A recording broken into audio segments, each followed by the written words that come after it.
Unë kur gjos bën. Edhe prajmë edhe prap i koncentruar dhe kur Benita se ka pranu. Benita ka pëlqyer për ty, ti ke cene ki ditë. Ç'a buni Benita? Benita pak a shumë konsumu tu hi mesave. Një sen që e ka muhu, po tana kur fola me të tha po Londra ja u kon aftësi, which is super fine, që të paktën pe pranon se me hi mesave është aftësi, edhe me ditë me dal për shembull me një situatë që s'ka të bëjnë ashta shumë në rasteve kur gjo me ty, prap me dalë se me marrë vëmendjen.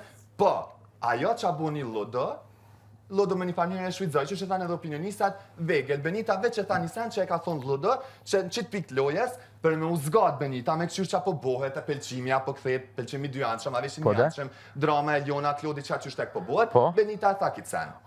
Po, pelqimin e ka pas edhe ti e ki dit, le të qëndrojmë që to. No, ka ta. Po bro, s'unë e pranoj, unë e di që ajo ka pas pelqim. Ti mos e prano, po ti e ki dit. Em ka bo be, nanën e saj që nuk ka pas ma pelqim ma situatës me saj e tonit. O vla, unë e zgjedhi me besu ata që ma thot ajo. Okej, edhe ata që të konvenon, normal. Se më konvenon? Po. Pse po më konvenon mu? A ka pas ajo pelqim, a s'ka pas unë me ta s'kam pas ata fermitet që me lo me nën kuptu diçka tjetër. Një kërcim më vla e kam pas se a i gare.